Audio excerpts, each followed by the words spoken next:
Hey guys. So I really wanted to condense and recap some of the things I had mentioned in one of my previous videos where the audio was not good. So tune in and if you like what you're hearing, Jen, just click the link in the bio.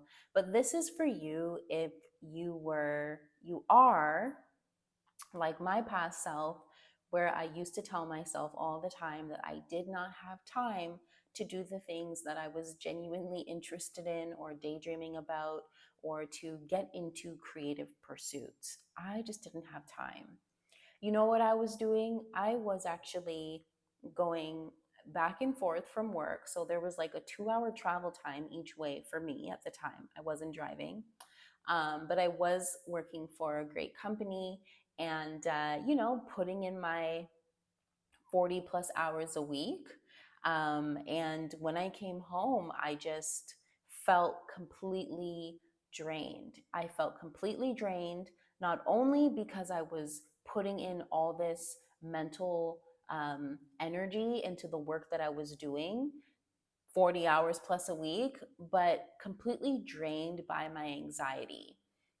This anxiety, this thought pattern that would always lead back to not being good enough.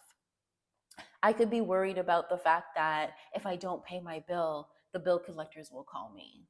I'd be thinking about the fact that if I don't go to sleep on time, I could be late for work. And if I'm late for work, then I will lose my job. And if I lose my job, I can't pay my rent. And if I can't pay my rent, I have no place to go. And if I have no place to go, then I'm somehow pathetic and not good enough.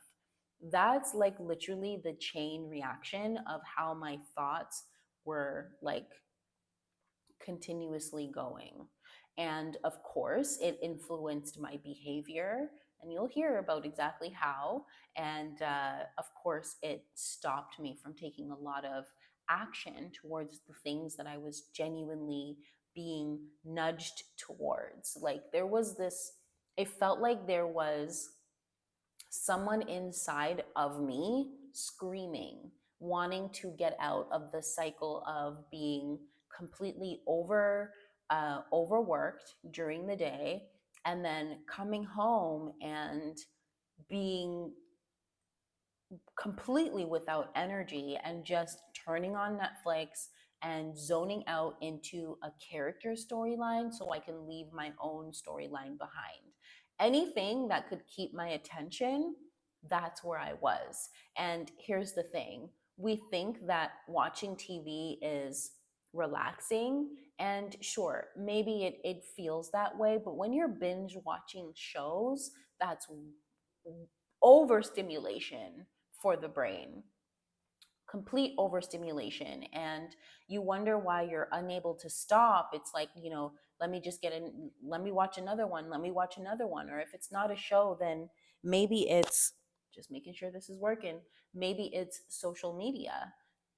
Let me watch another video and the next one and the next one, even though you have things to go and do. Well, think about it. If your nervous system, your brain, your body is being overstimulated, it means it's too much, which means now you have just put your brain and your body into defense protection mode, which what does it do? It basically checks you out. It checks you out, and you just get stuck, you freeze. Some people like me, I get into this kind of a fight flight situation, but a lot of us just freeze and don't know what to do except stay and do the exact same thing. So here's the thing that I want you to think about. I did not believe in my heart of all hearts that we are supposed to be working 40 hour 40 hours a week, 5 days a week, sometimes more, a lot of times more, especially in this economy. I didn't believe that that was natural. Come to find out that the mind can really only focus on one thing for a total of 2 hours before it needs at least a 20-minute break. At least a 20-minute break. Think about that. Think about how that's actually incorporated into your day to day life. It's not? Okay. I didn't think so. Unless you're a conscious creator like myself, uh, I don't think so.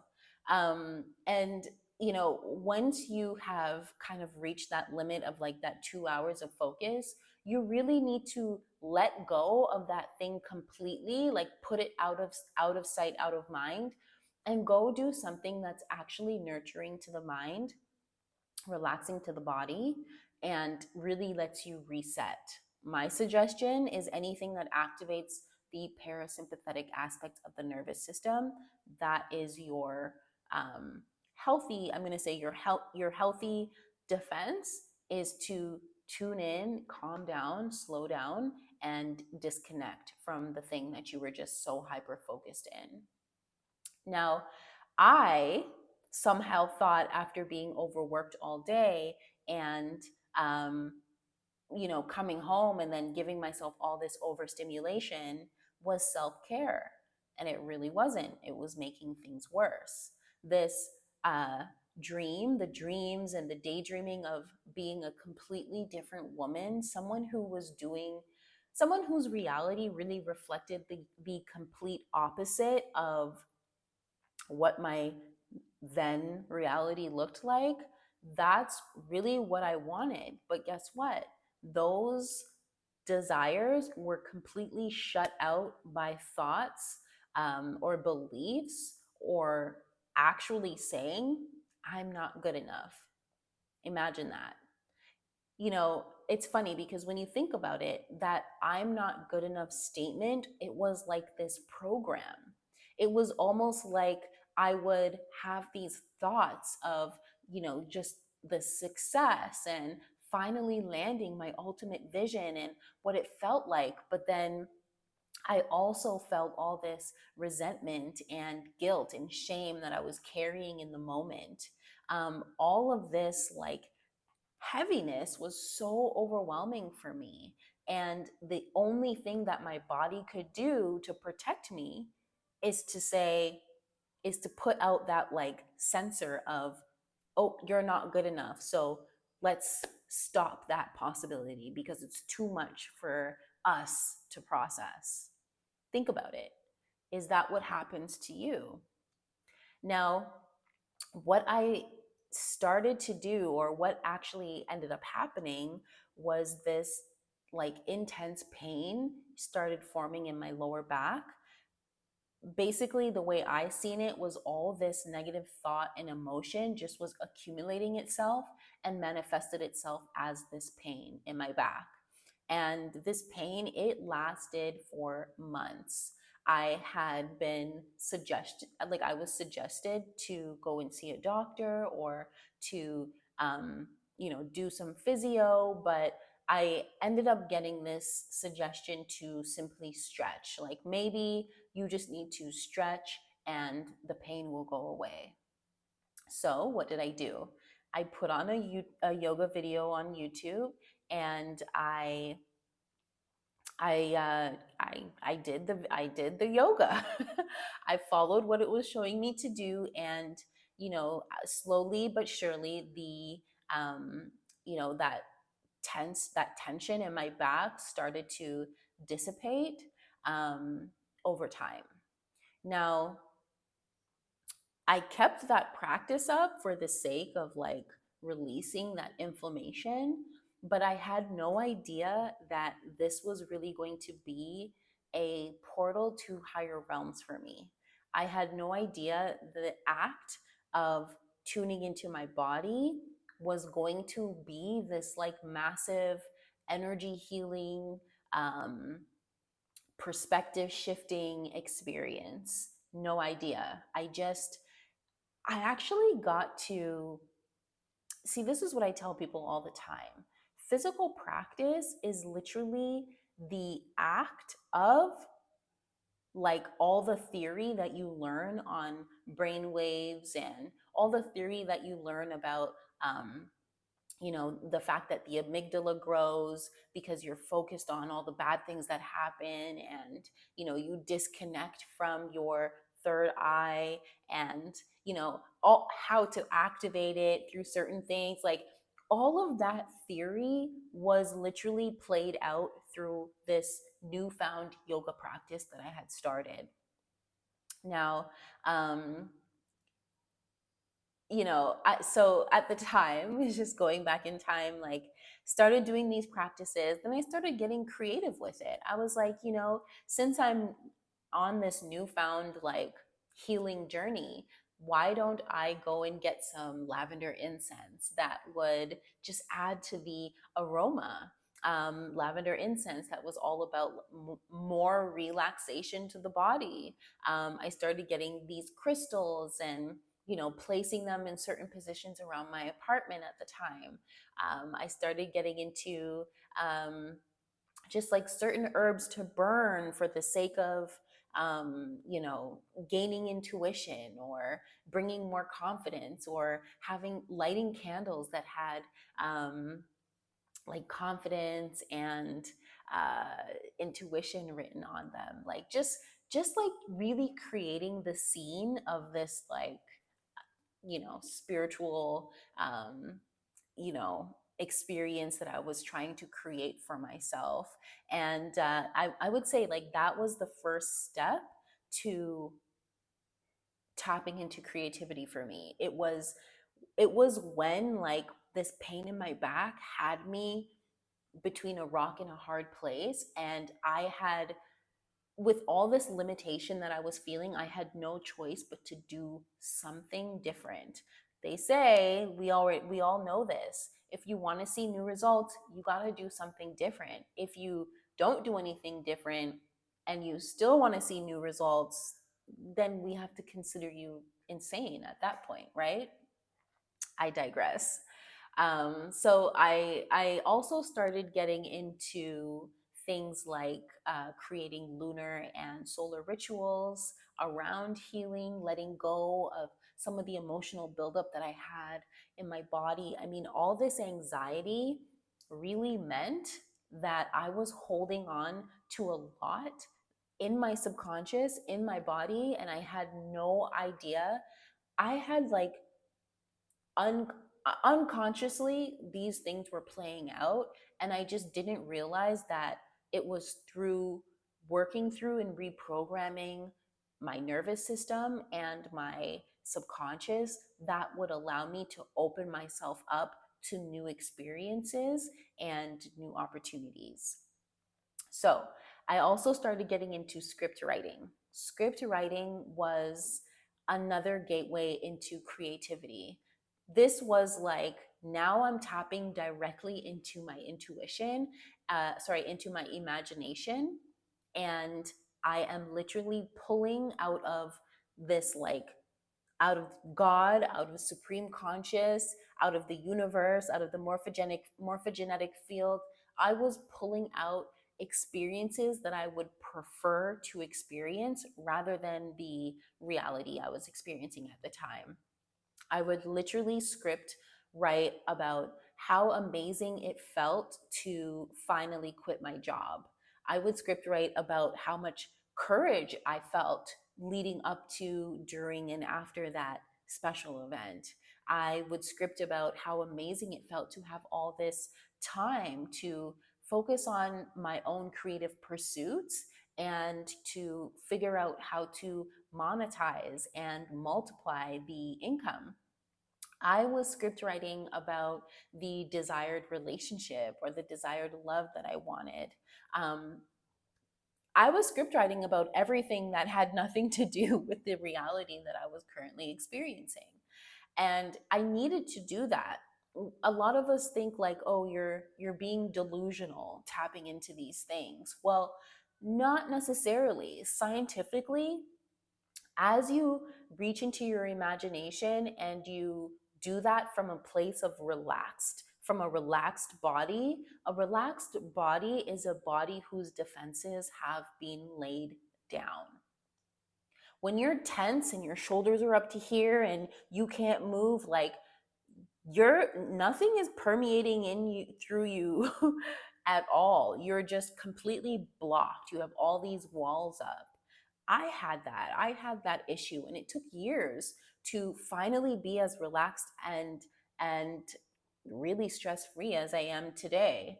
Um, but just tuning into the things that you're imagining when your body is relaxed, you are allowing yourself to experience those things before they happen. If they happen, the whole point is not to like like overly will it to happen, because that's ego. The point is to experience it, enjoy it in your body, so that way the appropriate chemicals like the serotonin and dopamine or DMT is created within your body in association to that experience, to what you imagined.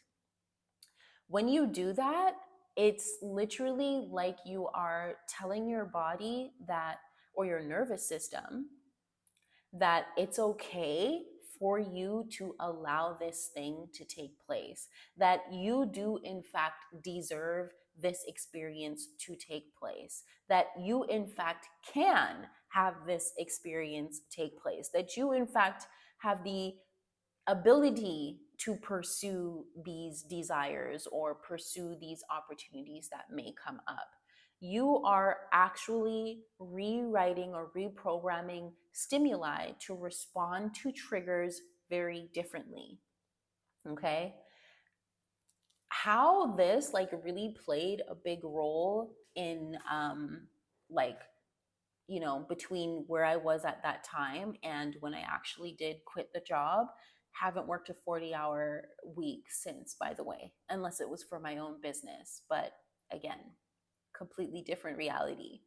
Um, but when you do this and you tap into the feeling of the thing that you would rather prefer experience, you are elevating your emotion from this like dense shame, guilt, resentment. You are elevating your emotion in your body, in your brain, from this like fear based thinking to your to like logical thinking, to creative thinking. That's the whole point of connecting to the imagination, is to creatively think.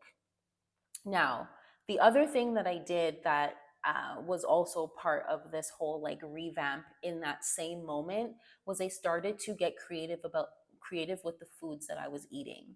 I was tired of the chips. Chips is my vice, y'all. I don't eat it very much, but every now and then I like me a bag of chips, okay? Vice, vice, vice, crazy vice for me. But I was addicted to like eating the chips and eating the burgers from not McDonald's, but other fast food restaurants, and the pizzas and just all the things that made me feel like I had to eat it all until I was like busting my pants open and I couldn't eat anymore. That was also another dopamine addiction, by the way. But I digress. I started getting into um, like healthy foods and incorporating more vegetables in my diet, and limiting my meat intake. That's actually when I had gone vegan at the time when I was 23. I started getting obsessed with herbs and supplements and just really figuring out what worked best for me. Now, as I was saying earlier, this really, like doing all these things, the yoga, the setting of the scene, the script writing, eating differently, it really put me on a higher energy level. And I was not only producing this like chemical state within my body and producing these like images in my mind space, but the elevated emotion that was produced, I brought that to work. I brought it to work and I made sure that on my breaks, I would do the same thing. I would literally project my mind back into my apartment, create the whole scene, do the whole thing. I would do chakra meditations, like 5 minutes of 5 to 7 minutes of like chakra meditations. Just seeing my body radiate and permeate the colors of the chakras. And I would literally take like 5 minutes to do that type of stuff. um, just to like reset myself and be able to further continue my workspace, continue at work. When I would do that type of stuff, I was no longer approaching these tasks. Sorry, I was no longer approaching these tasks from a perspective of defense. I was approaching them from a perspective of curiosity. My spirits were more lifted. I wasn't, responding to anyone else with attitude, or, I wasn't on the defense anymore. I was more open. And to be honest, even the work became like, I don't know what the word is, more doable. Like I was okay being there just from tapping into that creative space every single day after work. Being at work all day didn't feel as bad. So that really helped me. Now, for me, it was yoga. For you, it might be gardening, it might be painting, it might be creative writing, it might be building things, fixing things, maybe reading fiction books, whatever the thing is, like you need to get into it. Allow your imagination to take over, relax your body, and just let go. Very important thing to do. It's funny because at the time, the creativity that I tapped into and how much my self awareness expanded really brought me to being just exactly who I am today. This like coach, this transformation coach, this yoga teacher, just this thought leader. But at the time, I started discovering what they call dark matter and dark energy. And all that is just, it's like the darkness that you see. It's called eumelanin, but it's the darkness that you. Hi, guys. Sorry. So, what happened yesterday was the mic stopped working. I don't know why this keeps happening, but as soon as I get back to Toronto, I am going to be buying some new equipment because obviously your girl is outdated. New program update, right? So, yeah, to continue on what I was saying yesterday, I started becoming aware of this essence called first matter. It sometimes is called dark matter, dark energy. Um, there are so many. It has very many names because it is the thing that has no name. Um, because once you put a name on something, it kind of defines barriers in a way, and this thing has no barriers. It cannot be defined, period. And to me, what one would conceptualize as God, this is what I would call that thing, as God, as source, as dark energy, as unseen energy.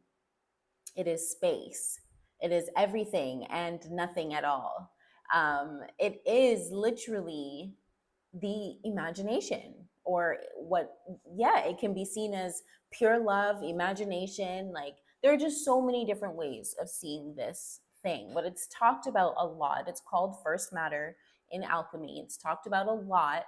And one has to go back to this space in order to truly transform, in order to truly, um, you know, bring their conscious self into the subconscious self, and to clear out the stuff that is stored in there that has been basically playing out in your reality, unknown, unseen, because it was playing out from a place hidden within. And this place is the subconscious. You have to be consciously willing, you have to actively decide to go into this place. You have to basically say or state a declaration, like a clear, very clear choice has to be made before you go into this space, in order to clear out all the impurities, all the like these like habits, and why they have been put in place. You have to clear out all the like impure personality aspects, traits, like, binge eating, and, why am I doing all of this? Why am I spending money unnecessarily? Is it because I have this belief playing out, and so this belief of lack is playing out, and so I have to get rid of the abundance so that way I can keep myself in lack? Remember the question I asked you yesterday or earlier in this video was, how are you speaking to source? What are you imagining? How are you using your imagination? Because you most definitely, or I'm looking in the wrong place, you most definitely are using your imagination, even if you don't know it, even if you are unconscious of it. You have to be willing to go in this unconscious place, fight them dragons, okay?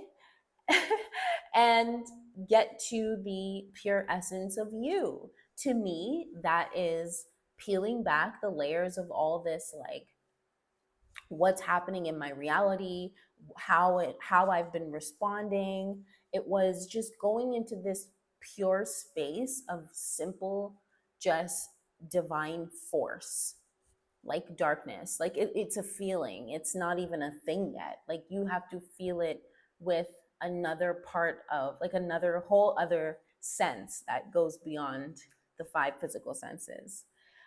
Still looking in the wrong place. So anyway, that's what I started getting into. To me, like, going into meditation, going into these deep visualization sessions, coming out and then script writing what I kind of felt, and like allowing myself to, or becoming aware of consciousness and like turning that on myself and observing myself, observing my thoughts, observing and like being able to slow moments down in order so I can see, like, okay, I am feeling this way, which is causing me to think this thought, which is, or causing, I must have this belief, which is making me feel this way and think these thoughts. Well, what is that belief? Is that belief in alignment with my true self? Like, do I really believe that? Or is that something I just kind of unconsciously picked up along the way? For me, it was, did I really believe that I had to, like, live life in this way? No, I didn't. And so then I decided that I would not. I decided that I would not believe that how life goes is you go to school and then you get out and then you're basically forced, or you feel forced, because we all have choice, but we feel forced to flow into this like path that has been carved out for you, rather than take the road less traveled. And the road less traveled, as much as it's the road less traveled, then you probably have to roll down this road very slowly. Somehow it like becomes your path of least resistance. Like, I don't know, I'm not supposed to understand it fully and whole and totally, because if we did, then we would just disintegrate into dust, right? Anyway, let me just make sure I'm staying on topic. Y'all know I don't got my glasses on.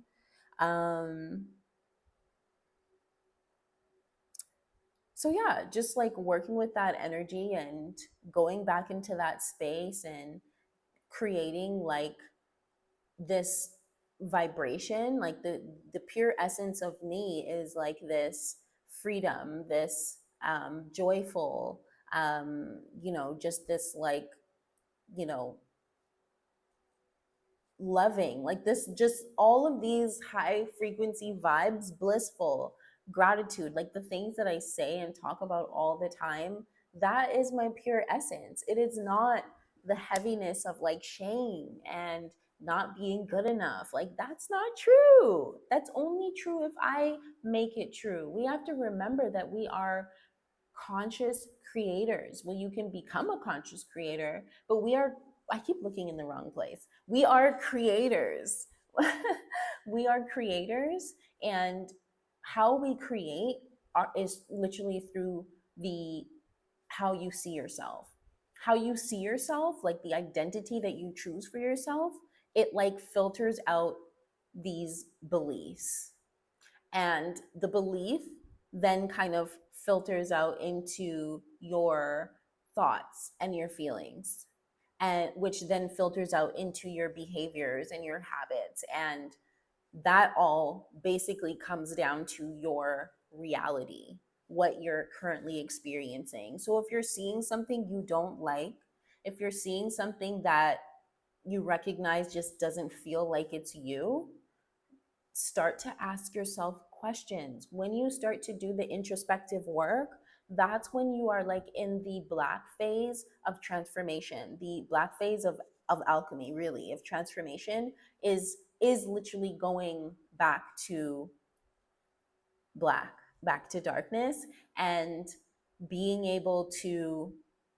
like observe yourself. And through observing yourself, this is like you purifying, this is the act of purifying your false personality, like you trying to get to the person that you genuinely know yourself to be. When I said there was someone like screaming and wanting to get out, and I was afraid of like how that would change my world, that the like pure essence of me wanted to get out. It wanted to be free from all the limitations and all these like dragons that I had just like holding it down.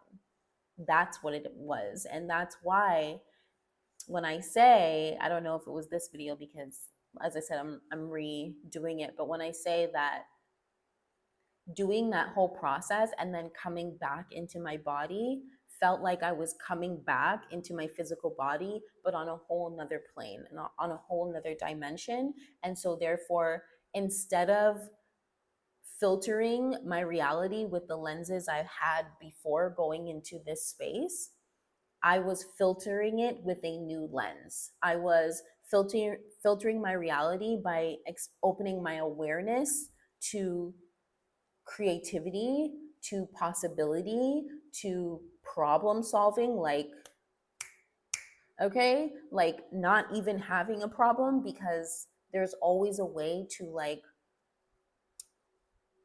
basically like, and I don't want to say it like some, I don't want to say it like this, I want to say it in the most understanding way, but when I say collapse reality, I just mean like to like shift it over time, like completely shift the experience in a moment. That's collapsing reality. Reality in one moment could be guilt and all this, shame and whatnot, or not being good enough. Reality in the next moment could be feeling confident and ready to like move past this stage, because it's no longer something to fear. It's no longer a challenge. It's really an opportunity to um, I was going to say transform, but what I want to say is it's really an opportunity for you to like become a chameleon, literally transform, literally transformers. But it all starts with a decision. First of all, it all starts with the the new identity. It starts with the pure essence, and then the new identity, and like filtering out the old from the new. So I said a lot. This is a long video, but like I just wanted to recap what I talked about in the last one. As I said, the audio was just. Hey guys, I just wanted to stop right here for a second, but I don't want to hold you for too long. First and foremost, thank you for liking the video. I have to show my gratitude as it helps my channel grow. Now, do me a favor and check out my link tree in the description. Yes, that's me, Jamila, the Winged Alchemist, guiding individuals through identity shifts towards bold pursuits. Join my email list for the free Keys to Self Transformation workbook. Your first step in self transformation is to expand self awareness by self observation. So start here. If you want to leave the 9 to 5, align with your talents and creative pursuits, then monetize them, tap Align and Monetize Luxury Retreat to join the community. For the rest of you that want to join me every week on Zoom for the Wings of Wisdom Book Club, tap the sanctuary. I hope to see you there this Thursday. Now, you can check out the rest while I get back to the video. But I do want to leave you with 4 ways to incorporate creativity in your world, in your life. Because again, like I swear by this, once you start to tap into your creativity, you really open yourself up to so much more possibility. Because again, it activates your problem solving skills in this world. The first thing is to remember quality over quantity. It's not about how much time, it's really about how present you are. This is why mindfulness is something that will probably get thrown in your face a lot if you've been trying to share like some of your challenges, and people might just suggest to be a bit more mindful as you move through the thing. Well, it's because you want to be more present. You want to, again, in the present is when you get to shift the emotional state. You get to elevate your emotion so that way you can approach kind of like refuel. I see it as refueling. Elevating your emotion, I see that as refueling. So the second thing is, instead of seeing time as a barrier to creativity, reframe it as a catalyst. Okay. Um, you can put it into your schedule. I was putting it into my schedule right after work. I would do myself a little bit of some yoga, which felt like a workout, and then I would intentionally go and do these things that would activate or place me right into my imagination. That's what I would do. So write it in, make it a priority. And that's even the third thing is prioritize it. Like, let that be the best part of your day. Let that be the part of your day where you feel the closest to peace, the closest to your pure self, whatever that thing is that you love doing.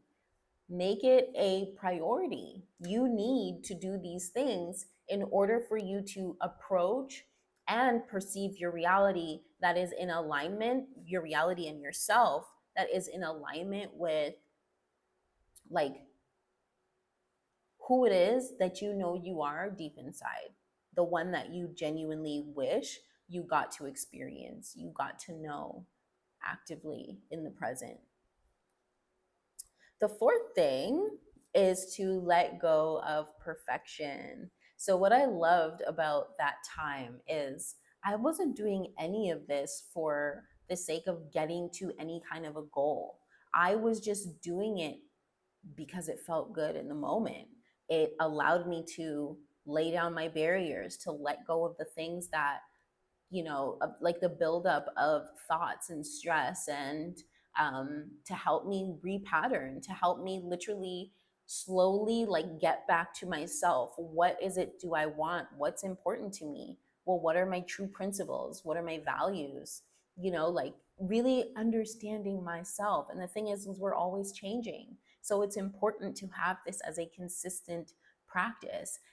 The reason why it was like imagination was my how I tapped into art. It's funny because I'm actually a pretty good artist. I'm great at painting. Like I was a great drawer in high school in art class. Like I am an artist, but the art of my choice is reality creation. That is the art of my choice. And I found yoga, which then evolved into like comedic yoga as well. And inner alchemy through qigong practices and ancestral traveling in this space. Like what I have experienced along the way has been me shaping myself and my reality literally through my imagination.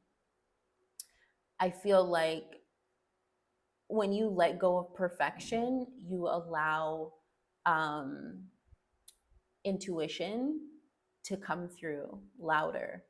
When you let go of perfection, you are able to listen to intuition and take those inspired actions. Perfection is just another way of saying things have to be this way. And that won't do anything. That reflection of feeling like things have to be this way, it's like, ask yourself why. Why does it have to be exactly this way? This is why I tie like my prayers and the things that I ask for from God or from the universe.